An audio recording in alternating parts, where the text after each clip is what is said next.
इमरान खान ने जर्नैल उमर सरफराज चीमा को क्यों अदालत में बतौर गवाह बुलाया और क्या वो आएंगे या नहीं आएंगे, इसमें हिकमत क्या थी? जज साहब की छुट्टी मनसूख क्यों हुई और इमरान खान का फैसला सुनाने के लिए छुट्टी मनसूख की गई? तोशाखाना केस क्या इमरान खान साहब बच सकेंगे? जबकि आज सेनेट के इजलास के दौरान रज़ा रब्बानी साहब ने अपने ही खिलाफ अपने सियासतदानों का, अपनी हुकूमत का बनाया हुआ कानून जो बिल था, उसको फाड़ दिया। आज की इस अहम गोरखधंधा में नुकात के ऊपर आपसे बात करेंगे। अस्सलाम वालेकुम, आप देख रहे हैं गोरखधंधा, अबरार कुरैशी आपसे महातुब हूं। आज की गोरखधंधा में सबसे पहले बात होगी कि आर्मी के जर्नैल और साबका मिलिट्री सेक्रेटरी जब इमरान खान साहब वज़ीर आज़म थे तो उमर सरफराज चीमा जो हैं, उनको खान साहब ने कहा कि इनको वादे के तौर के ऊपर, गवाह के तौर के ऊपर जो है वो अदालत में बुलाएं और उनसे सारे सवालात पूछें, क्योंकि जो मिलिट्री सेक्रेटरी होता है पूरी दुनिया में मेरे साथ जाता है, तोशाखाना के ताइफ वही रिसीव करता है, वही जमा करवाता है तोशाखाना में, उसी की सरबराही में उसकी कीमत लगती है, सारी चीज़ें होती हैं। और मेरे सामने और उनके सामने और हम दोनों की मौजूदगी में ये जो घड़ी की कीमत लगाई गई थी, जो बेची गई थी, जो रसीदें जमा करवानी थी, सारा अमल तब किया गया था।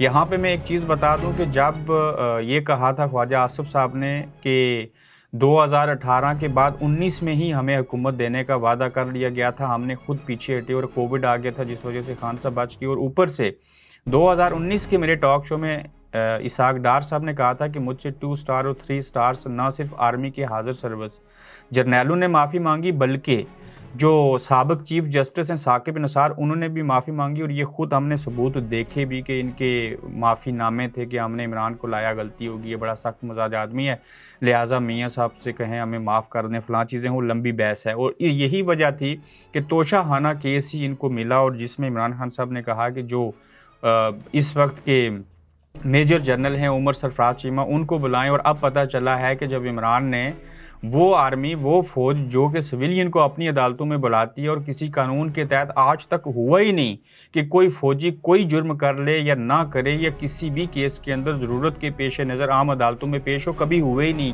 क्यों? ऐसा कानून ही कोई नहीं। उसकी वजह इनकी अपनी अदालतें हैं और अगर वहाँ पे आते हैं तो एक तो कानून टूट जाएगा, बड़ी बेइज्जती होगी कि आर्मी वाले सिविलियन की अदालतों में आ गए। इमरान खान साहब ने एक पत्ता खेला था और वो पत्ता जो था वो अच्छा खेल गए, लेकिन ये इस बात सामने आई है कि उमर सरफराज चीमा जो मेजर जनरल हैं वो किसी सूरत भी इमरान खान की गवाही के तौर के ऊपर पेश नहीं होंगे, क्योंकि इमरान को ये पता था कि ये पहली तो बात है पेश नहीं होंगे, पेश हुए भी तो इन्होंने गवाही सच्ची नहीं देनी, झूठी देनी है। और वहाँ पे कोई गीता की किताब नहीं होगी या कोई और किताब नहीं, वहाँ पे कुरान के ऊपर हल्फ दे के कहना होता है कि मैं उमर सरफराज चीमा, मैं जो कुछ कह रहा हूँ अल्लाह को हाजिर नाजिर जान के सच कह रहा हूँ और ये हुआ था। तो वो जाहिर है वहाँ पे ये चीज़ें तो की नहीं जा सकती थी। झूठ बोलते थे तो अल्लाह की पकड़ में आते थे, सच बोलते थे तो इमरान खान बच जाते थे। तो अब करें तो करें क्या? तो अब ये साबित हुआ है कि वो अदालत में पेश नहीं होंगे, जबकि हमारे पड़ोसी मुल्क जिसके ऊपर तनकीद करते हो भारत, वहाँ की अदालतों में फ़ौजियों की कोई अपनी अदालतें नहीं हैं। वो आम अदालतों में जहां अवाम पेश होते हैं उन्हीं अदालतों के अंदर पेश होते हैं, सारा निज़ाम एक है। यही वजह है कि पाकिस्तान को कहा जाता है कि यहाँ रियासत के अंदर एक और रियासत है।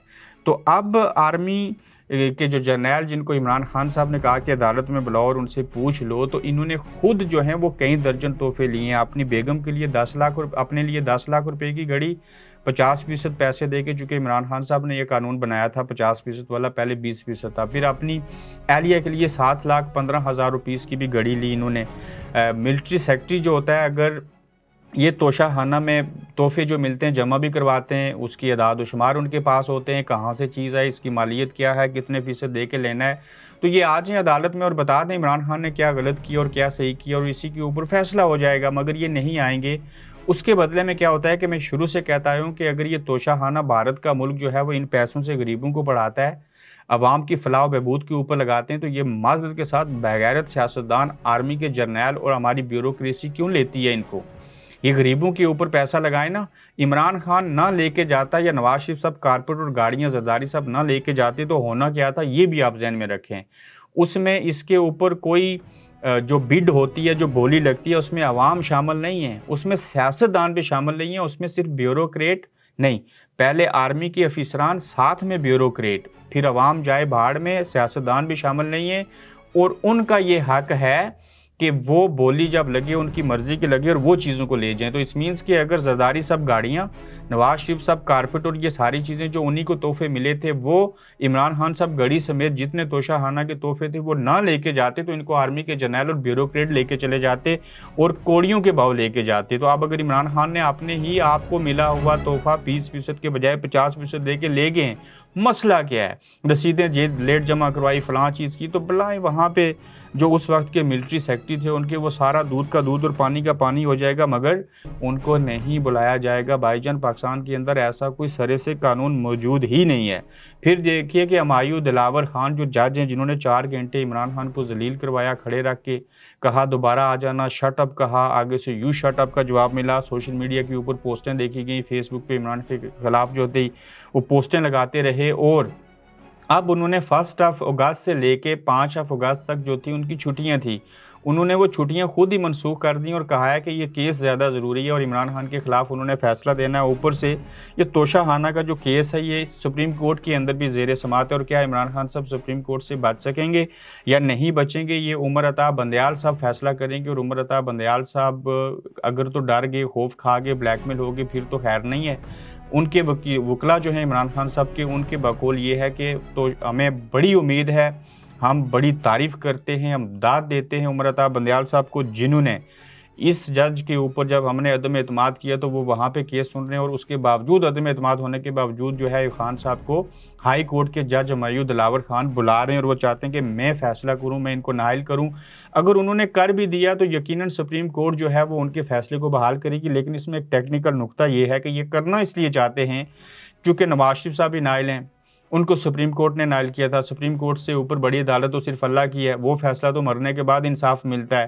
تو لہٰذا عمران کو چھوٹی عدالت نااہل قرار دے، پھر چیف جسٹس صاحب اس نااہلیت کو بحالی میں بدلیں اور یہ قانون بن جائے، آئین بن جائے، اور جب میاں صاحب واپس آئیں اور جہانگیر خان ترین جیسے نائل ہیں، دانیال عزیز طلال، یہ جتنے بھی ہیں وہ بھی اس فیصلے کی روشنی میں ان کو بھی اس کا پھل ملے، ثمر ملے اور ان کا بھی بھلا ہو جائے. تو اصل میں یہ ٹیکنیکلی نکتے ہیں جس کو ایک ایگزامپل سیٹ کرنا چاہتے ہیں، ایک مثال بنانا چاہتے ہیں، ایک جواز سامنا لانا چاہتے ہیں جس کے تحت جو ہے یہ ان کی بچت ہو سکے. تو آپ سپریم کورٹ سے تو عمران خان بچتے ہوئے دکھائی دیتے ہیں، لیکن ہمایوں دلاور خان صاحب جنہوں نے ان کے گلے کے اوپر تلوار رکھی ہے اس سے کیسے خان صاحب بچیں گے؟ یہ ہم دیکھتے ہیں کہ عدم اعتماد بھی ہو گیا. پھر آپ دیکھیے کہ قانون بل پیش کیا گیا سینٹ میں جو پاس نہ ہو سکا، کمیٹی کو بھیجنا تھا، معلوم نہیں بھیجا یا نہیں بھیجا، لیکن آج رضا ربانی صاحب نے اس بل کو جو ہے وہ یہ کہہ کے کہ ہم کسی کھلواڑ میں آئے ہیں، یہ ایک عجیب سا لفظ انہوں نے استعمال کیا، اس کو پھاڑ دیا.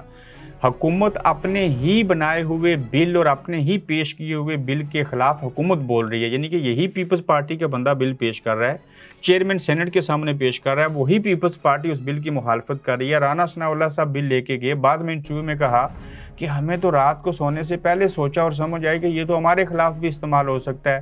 تو یہ اپنے ہاتھوں سے خود گلے کے اندر پھندا ڈال رہے ہیں. اور میں داد دیتا ہوں رضا ربانی صاحب کو اور ان لوگوں کو، ایون مولانا فضل الرحمان صاحب کی پارٹی کے جن لوگوں نے اس بل کی مخالفت کی ہے، چونکہ یہ بل جو ہے یہ سیاستدانوں کو مجبور، لاچار اور خوف دلانے کے لیے ہے، ان کو پکڑنے کے لیے ہے. اس وقت ان کو لگتا تھا کہ عمران خان کے خلاف چیزیں ہو رہی ہیں، لیکن انہیں ابھی تک اسٹیبلشمنٹ کے اوپر اعتبار کسی سیاستدان کو نہیں ہے سوائے فیصل واوڈا، جہانگیر خان ترین، بلکہ ان کو بھی نہیں ہے. انہیں بھی پتا جب وقت آئے گا تو ہمیں بھی باہر کر دیا جائے گا. تو اب ان کو سمجھ آئیے کہ یہ بل تو ہمارے خلاف ہے اور ہمارے گلے کا پھندا بن جائے گا. تو اب اپنے بل کے اوپر اپنی حکومت خود پیش کیا اور حکومت کو پھر اسی بل کے اوپر تنقید کرنا پڑی. یہ آج کا گورکھ دھندا تھا. اپنا خیال رکھیے گا. مزید خبروں کے ساتھ پھر آپ سے ملیں گے. آپ دیکھ رہے ہیں گورکھ دھندا ابرار قریشی کے ساتھ.